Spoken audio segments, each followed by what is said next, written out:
Today I have my updated Cyber Dragon profile for the February 2019 format. With Gold Sarcophagus going to 1, my Thunder Engine pretty much died, so I'm going back to playing Pure. To start out, you got your 3 Cyber Dragons. It's the name of the deck, you gotta play 3. Triple Cyber Dragon Core. It's our best normal summon. It's a dupe target, searches your spells or your traps, banish it from your grave if you control no monsters while your opponent controls one. Keep in mind you can only use one effect per turn, and it's use, so even if it gets negated, you cannot use the other. Triple Hers. I don't really use the effect. If he's special summoned, he can become a level 5, because like Core, he can only use one effect per turn. So I prefer to use the effect where he can add Cyber Dragon from your grave or deck to your hand. Whether it's sending Hers and Core from Rampage to the grave to add Core back to my hand, just grabbing Core from the grave period. Sometimes grab Vire from the grave if I didn't use his summon effect this turn, and then when I summon a different Cyber Dragon, get the extra body on field. Really versatile, and another machine dupe target. Just the one Vire. He powers up Cyber Dragons by 500 attack and defense, which isn't really useful for the most part.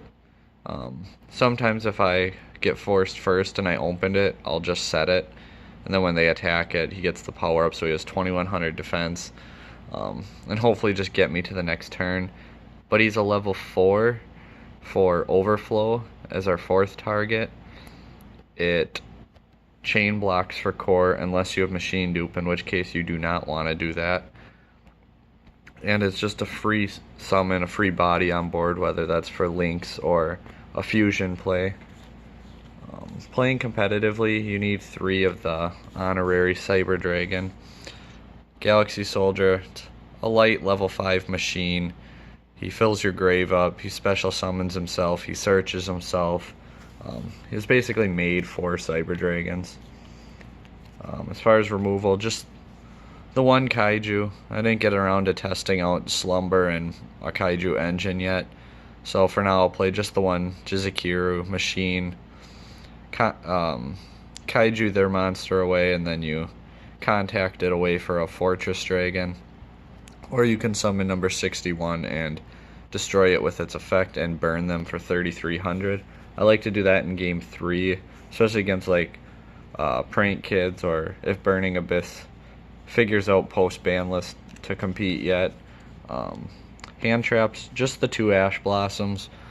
I used to play 3, and before that I played 2, and I guess for this I have 11 total hand traps if we're counting evenly, so 2 Ash in my opinion is enough if you're playing a lot of hand traps. If you're playing less, you'd probably want 3, just because it is so versatile. The way I see it, the majority of top decks expect everyone to play Ash, so they kind of have a strategy to get around Ash. They're not always going to be able to, especially if it's well timed, but 2 works. I see it enough, whether it's just luck or anything. I see it enough at 2, so I'm happy with that. And I think really underrated, Droll Lock. Basically force your opponent to play with what's in their hand. They can't add from their main deck to their hand for the rest of their turn, given they have to add once. So that's not too hard to meet the requirements on. As long as Sky Striker, and we're getting Salamangreat soon, and the Danger archetype in general, just there's so much drawing and searching right now in the meta that I think more people should play Droll Lock. So I'll play 3 until further notice. Onto the spells. Triple Emergency, because again, you want to get to Core as soon as possible. You want to see Core right away, so this is basically 6 copies of it. And if you open Core and Emergency, you can always grab a Vire, a Hers, or something to extend your play. If you're playing Elton, you can grab that. Double Repair Plant. The deck's so tight on space, I thought about testing out 3 again, because it's really not hard to meet the engrave requirements. Um, but 2 to me just seems like the best number. I don't think I've ever bricked with repair plant in hand. The requirement's so easy to fulfill. I prefer double rev system. A lot of people play one reborn, one rev. I just really like that you can summon from your hand and the protection effect. I'll use one rev system in my opening play a lot of the time, so it's nice to have another one. Um, I thought about adding a reborn on top of 2 rev, but I don't think I would ever play 1 and 1. First fusion, Cyberload. It's one of our win buttons, but you don't ever really want to see it until you're ready to use it. So at 1, it's searchable. 3, core with hers being able to bounce it from your grave to your hand. Emergency and repair can both search it. 1 is plenty. Onto another win button, Overload Fusion for when you're going for like Sieg or Rampage. If they can't stop the Rampage's effect, they're gonna lose the game most likely. Just really good card. I played at 1, but it's nice to see it a little more often, and I had 1 flexible spot, so I bumped it up to 2. We're playing 6 targets and 5 searchers, so I don't see any reason not to play Machine Dupe, especially because you can use 2 in your opening hand because it's up 2. You just summon 1 off of your second one, or say you go first and you summon core and they Veiler it, but you open double Machine Dupe, you can still get the Griffin board. So because core is 1 monster, then you'll summon 2 cores, target one of your new cores, and you'll summon 2 Cyber Dragons. So you still get 5 monsters on board, which is the Griffin board. Not ideal to get all your cores in grave right away, but with Repair Plant and hers, you can get them back to your deck in hand. So you got to make some type of board. You can't just roll over. 1 for 1. I really like the card. It helps just sending a monster to the grave, which in our deck is 9 times out of 10 going to be a Cyber Dragon, which helps Repair Plant, gets hers on board. So it's nice. It helps unbrick your hands. And once we get Cyber Dragon Noshter, it's going to just be so much more broken, because then you'll 1 for 1, say discard. If you have the vanilla Cyber Dragon, send that to the grave, summon Noshter from your deck, and summon the vanilla from your grave. So it's just a free +1 at that point. And 1 Foolish Burial. Just sending a Cyber Dragon to the graveyard. Sending your core to banish it to summon a monster. Sending hers to bounce a core to your hand or get Cyber Dragon in your hand. It's a really nice, versatile card that I'm usually not upset unless I'm top decking it late. Just the 1 overflow. I have enough removal and disruption otherwise. 2 is fine. I think 3 is too many. Banish Cyber Dragons with different levels. We have 4 in this case. From your deck face up. From your hand, field, and grave. So we have 4.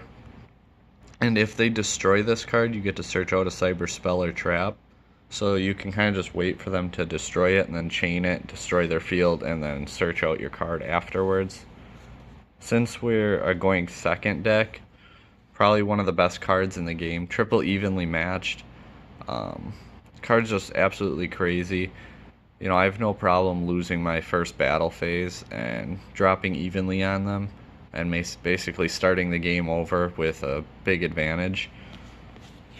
And it banishes face down, so they don't get effects. They can't pop off with it and stuff like that. Like they can't Thunder Dragon Fusion using face down banish cards or that. So really good. Double Impermanence. I only have 2. If you have 3, play 3. Probably one of the best hand traps in the game, if not the best. Going first, you can set it and gain the column destruction effect. Going second, you can just activate it from your hand. This really crazy good card, and it's probably why it costs $100 a piece right now. Considering selling them since we're getting reprints, but not sure yet. Onto the extra deck for our main Contact Fusion. We got double Mega Fleet. I played 1 at a regional recently, and I won my first 2 matches, and I would have won my third if I had a second Mega Fleet. I versus Thunder Dragon, and we were both down to like 21 and 2200 life points. I had core in hand, he had Titan on field. I could have just set core and contacted them away and attacked him for game, but I didn't, so I ended up losing that one, and regional, a couple other matches were decided by it too, but deck building's a big part of it, so that's on me and it's my fault. And I won't ever play less than 2 Mega Fleet again. One Fortress Dragon. We're starting to see more machines, whether it's Cybers getting more rep or ABC coming back, you know, just Invoked Mechaba, Orcus decks, stuff like that. So it's nice to have the board wipe for the not extra monster zone. And our last Chimera tech, like I said, for Overload, our win button in Rampage. When it's summoned, however many materials used, you can destroy that many spell and traps, and then he can send from your grave, whether you're playing Turtle and you want the protection, or Hers and Core is what I usually go for, and add Core to my hand, or just pitch 2 that I don't really want to see and gains 2 attacks, so he can attack 3 times. And with Seeger, that's 12,600. Cyber Twin, my favorite Cyberload target, because he does not activate, he just attacks twice. It's passive, so they can't negate it. I mean, if they Veiler it, if you do it in the main phase, obviously that would work. But if you drop Cyberload in the battle phase, they can't negate it because it doesn't activate. 2,800 twice is an extra 5,600 after you attack.